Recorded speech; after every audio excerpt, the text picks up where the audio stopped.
In a small sun-drenched Ghanaian village, where stories were woven into the very fabric of life, lived a bright and kind-hearted girl named Afi.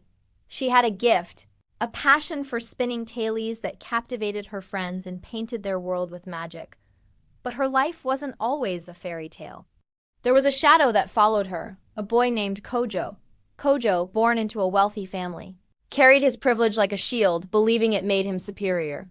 He would find Afi, mocking her worn clothes, the way she braided her hair, or her love for stories he deemed childish.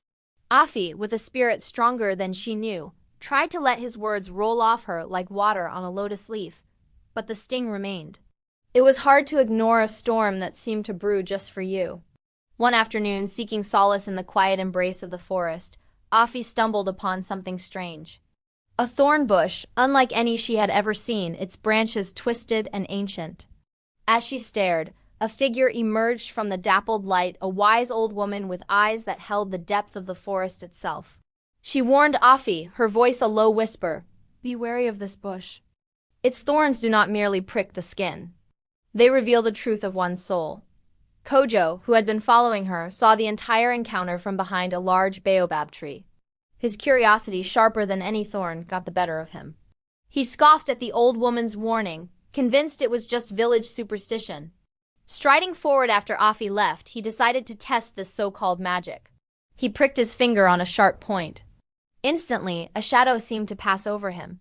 It wasn't a physical change, but something deeper. The arrogance and selfishness he nurtured in his heart were laid bare for all to see, clinging to him like a suffocating shroud. The villagers who saw it recoiled, witnessing the ugliness he had always kept hidden beneath a veneer of wealth. Afi, hearing the commotion, returned. Seeing Kojo standing there, exposed and humiliated, a wave of pity washed over her. It wasn't triumph she felt, but a deep, aching sorrow for his loneliness. With a steady hand and a brave heart, she reached out and pricked her own finger on the very same thorn.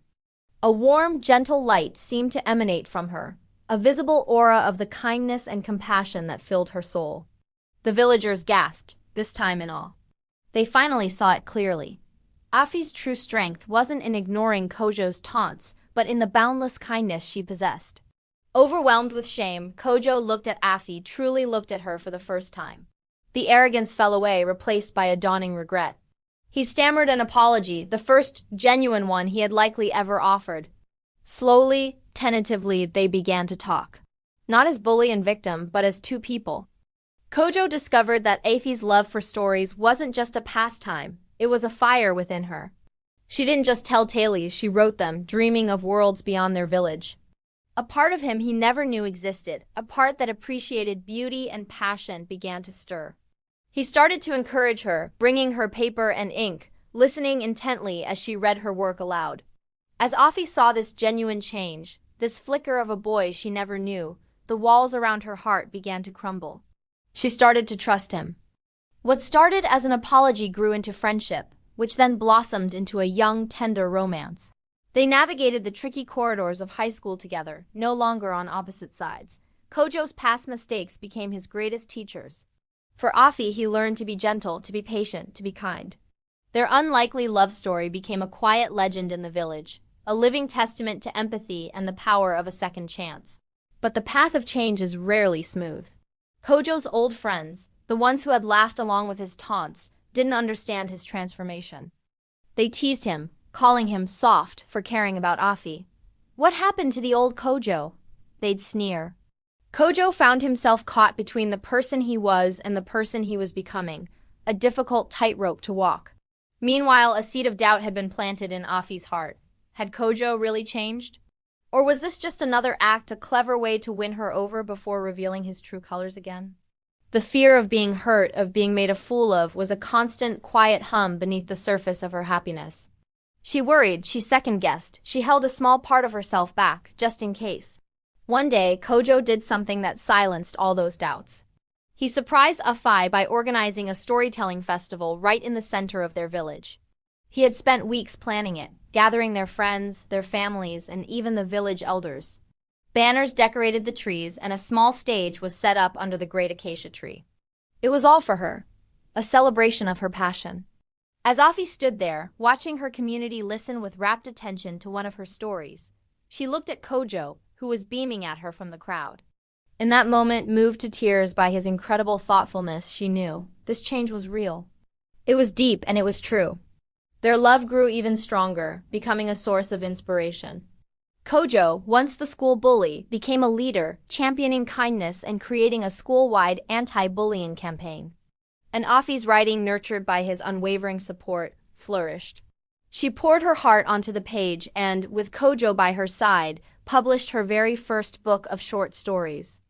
Together they were living proof that people can change, and that love built on forgiveness can conquer the deepest of past hurts.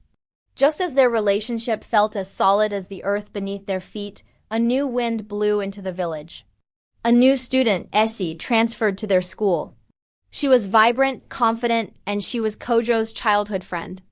More than that, she had been quietly in love with him since they were children, before he became the bully, and before he met Afi. Essie's arrival was like a stone tossed into a still pond. Old memories, old feelings stirred within Kojo. He was reminded of a simpler time, of a connection that was easy and familiar. He began to question his emotions. Was his deep affection for Afi true love, or was it gratitude for helping him change? Afi noticed the shift immediately. A new distance grew between them, a subtle coolness in his touch, a hesitation in his eyes. Her old insecurities came rushing back with a vengeance. Had she been a fool to trust him so completely? Essie, completely unaware of Kojo's complicated past or his profound connection with Afi, innocently pursued her childhood friend, creating a painful, unspoken tension between the two girls. Kojo was torn. His heart felt split in two. There was his loyalty and love for Afi, the girl who had saved him from himself. And then there were these lingering, nostalgic feelings for Essie, a ghost from a life he thought he'd left behind. The turmoil became too much to bear in silence. Sensing his struggle, Afi finally confronted him, her voice gentle but firm. "Kojo, talk to me. Where is your heart?" With a heavy sigh, Kojo confessed everything, his confusion, his guilt, his fear of hurting them both. In an incredible act of trust and love, Afi didn't get angry. She looked at him with understanding and said the hardest words she could imagine. "You need to follow your heart, even if it leads you away from me." Her selflessness was the final push Kojo needed to truly examine his feelings. In a surprising moment of clarity, he realized his connection to Essie wasn't love. It was nostalgia. It was a longing for an idealized past, not a desire for a shared future. He chose honesty. He found Essie and explained everything, admitting his confusion but confirming his commitment to Afi. It hurt her, but it was the kindest thing he could do.